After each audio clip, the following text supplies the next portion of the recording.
Alright, in this video we're looking at the stoichiometry of cell reactions. So in this section we can actually calculate the masses of substances generated by electrolysis using mathematical equations, stoichiometry, and half reactions. So what that sentence means, let's break that down. You can calculate the masses of substances generated by electrolysis. Well, alright, what does that mean? Well, in this case, if we looked at electrolysis and we looked at the cathode, right? We can actually calculate what mass of hydrogen forms during the operation of this electrolysis. If you have current, if you have time, you can actually determine over what time period how much mass of hydrogen forms at the cathode. You could also calculate literally what mass of iodine is also going to form in this reaction given the current and the time. Okay, so that's the whole essence of this lesson, is we are now going to calculate the masses of substances produced in electrolysis. So if you recall from physics, and if you didn't take physics, well, that's not a big deal either. This is just a derivation of the formula. You will not need to know the derivation of it. You just need to know how to use it, but we will go through the derivation nonetheless. A coulomb is a quantity of charge transferred by a current of 1 ampere during a time of 1 second. So an ampere during a time of 1 second. Mathematically, the quantity of charge can be calculated by Q is equal to I times T. Now again, if you took grade 11 physics, you may have seen this formula. If you didn't, that's okay as well. Q is the quantity of charge in coulombs, I is the current in amperes, and T is the time in seconds. Okay, so I have Q is equal to I times T. Moving into Faraday's law. Michael Faraday, through experimentation, derived that for every mole of electrons that flow into a cell, 9.65 times 10 to the power 4 coulombs of charge is transferred. So he derived this by a series of experiments, that he got 9.65 times 10 to the power 4 coulombs of charge transferred for every 1 mole of electron. So we now attribute Faraday's constant, F, often given as like a cursive F, but like given like as this, I believe, okay, but also just capital F to him. So 1 Faraday is the equivalent of 9.65 times 10 to the power of coulombs for every 1 mole of electron. So effectively, moles of electron can be given as the coulombs, right? Q coulombs over Faradays, right? So combining this with the previous equation, if Q is equal to I times T, then we just replace Q, or substitute Q with I times T over Faraday, right? If you're tripping over this one right here, if you want moles of electrons, so if you just think about this, right, this is like basically Faraday is equal to some sort of coulombs over moles of electrons, and then you can rearrange. Moles of electrons is equal to coulombs over a Faraday, and that's literally what we have here. Moles of electrons is coulombs over Faradays, right? And then for coulombs, we're just going to use this equation here, substitute it there, and so moles of electrons is equal to current times time over Faradays. Okay, nevertheless, this is the equation that you need to know, even if you can't remember the derivation. This is the important equation that we're going to use. All right, so example problem. How many grams of copper are deposited on the cathode of an electrolytic cell if an electric current of 2 amps is run through a solution of copper 2 sulfate for a period of 20 minutes?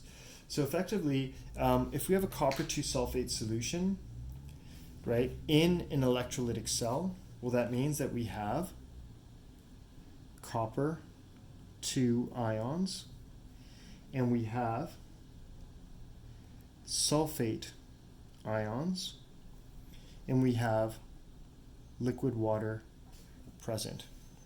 Well, we also have to remember that cathode, right? So red cat. So at the cathode, reduction takes place. So at the cathode, I have reduction reactions. So that means that something is going to gain an electron. So which of these species is likely to gain an electron? So I'll go down from the top, right? And these are all reduction reactions, so I have to find the first one that gains an electron. Okay, looks like it's right there. Copper 2 positive plus 2 electrons becomes copper solid. So this is the reaction that is going to be taking place at the cathode. That's the reduction reaction, right? So this will happen. At the cathode, you have your half reduction reaction, because remember, reduction happens at the cathode. Cu 2 positive plus 2 electrons goes to form Cu solid. And that makes sense because it actually literally says how many grams of copper are deposited on the cathode of this electrolytic cell, and that's because the Cu2 positive ions will pick up electrons at the cathode. It'll pick up 2 electrons, and it will literally form solid copper at the cathode. So now we're going to calculate the mass.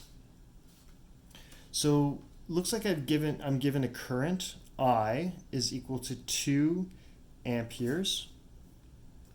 Time is equal to 20 minutes, but I needed to have time in seconds, right? So I'm going to go that there's 60 seconds for every minute.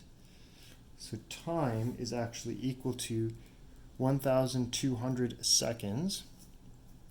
And I have Faraday's constant. So I have 9.65 times 10 to the power 4 coulombs for every mole of electrons. Using this formula, I'm going to calculate the moles of electrons. So moles of electrons is equal to I times T over Faraday's constant. I, in this case, is 2 amps.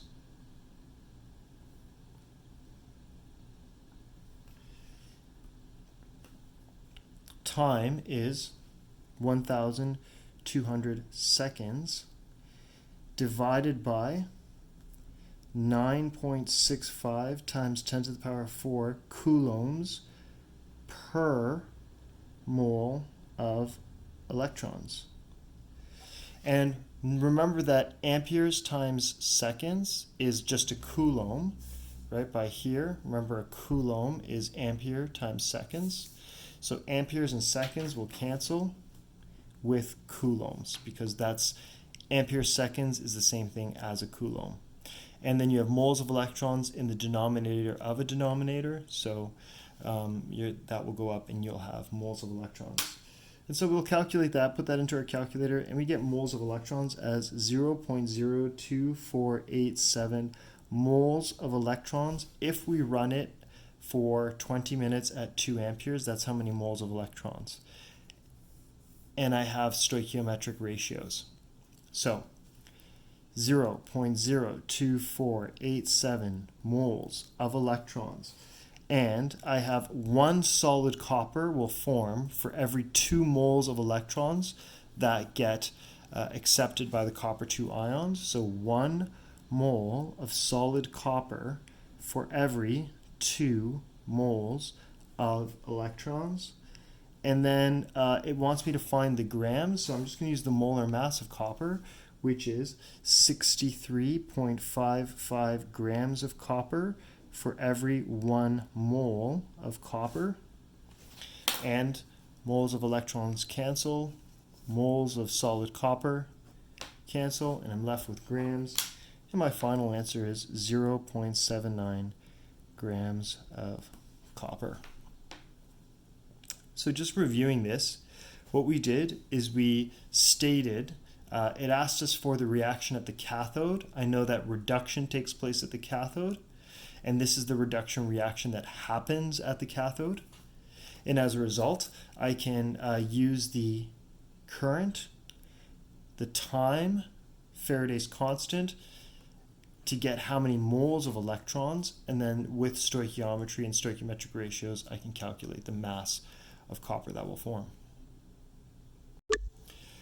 This is another example problem. What mass of zinc is deposited onto a cathode immersed in a solution of zinc nitrate, provided 6 amps is run through the solution for a period of 1.5 hours? Okay, again, I am going to think about cathode. So that means reduction will happen at the cathode. And I'm looking for solid zinc. And I have zinc nitrate, so that means I have zinc 2 positive ions. And I have nitrate ions, right? I also have water as well. But all of this is kind of unnecessary because I know that reduction is going to take place, and reduction is making solid zinc, and solid zinc will therefore come from the zinc ions, right? So my half reduction reaction is going to be my zinc 2 positive ions with 2 electrons going to form solid zinc, and that will happen at the cathode because reduction takes place at the cathode. So I need to find moles of electrons and then use stoichiometry to get to moles of zinc and then to mass of zinc. So I want you to look at this plus this formula. N, moles of electrons, is equal to I times T over Faraday's constant. And I'm going to get you to pause it right now. Try and come up with the solution yourself and then check back afterwards. Okay, go ahead and pause. Okay, coming back to it. So what we did is we took the current given in the question, which was 6 amps. We took the time given in the question, which was 1.5 hours. We converted that to seconds. We inserted that into this formula right here. N is equal to I times T over Faraday's constant, and we got the moles of electrons. Using stoichiometry, we have a 2-to-1 ratio of electrons to solid zinc because 2 electrons will be accepted by the zinc 2 plus ions to make solid zinc, and then we get 11 grams of zinc will form. Okay, moving on. What amount of time is required for a current of 10 amperes to deposit 3 grams of gold from a gold 3 chloride solution? I know it's gold 3 chloride because chloride is a -1, so then that must be gold 3 chloride. Okay, so a gold 3 chloride solution means that I have Au3 positive chloride ions, and I have water as well, right? So these are my ions that are present. It looks for solid gold, right? So that means that Au3 positive is going to take 3 electrons and make solid gold. Okay, that is the reduction reaction that is going to happen. So I need to now work backwards, right? I need to actually find how many moles of electrons, because remember that I'm going to use this formula. I times T over F. I need to find T. I need to isolate T.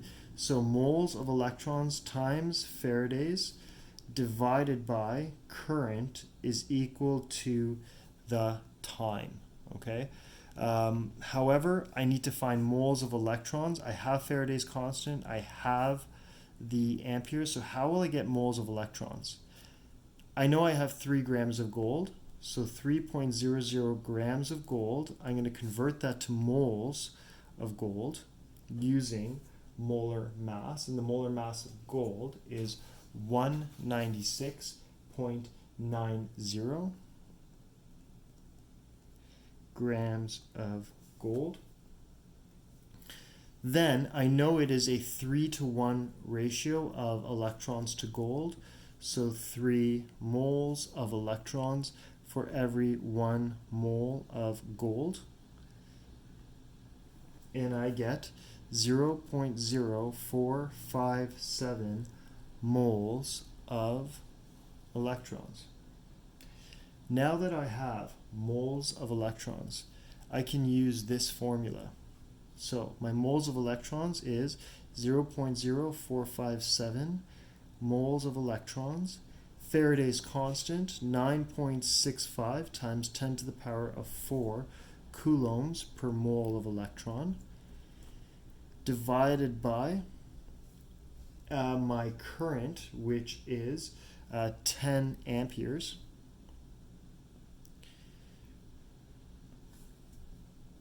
That is equal to time. Well, remember that coulombs is actually just amperes times seconds. So as you can see here, amperes will cancel, moles and moles will cancel, and so you're only left with seconds from the Coulomb unit. So this should yield the correct answer if I just look at a unit analysis, and it does. I get 441.1 seconds is the time required.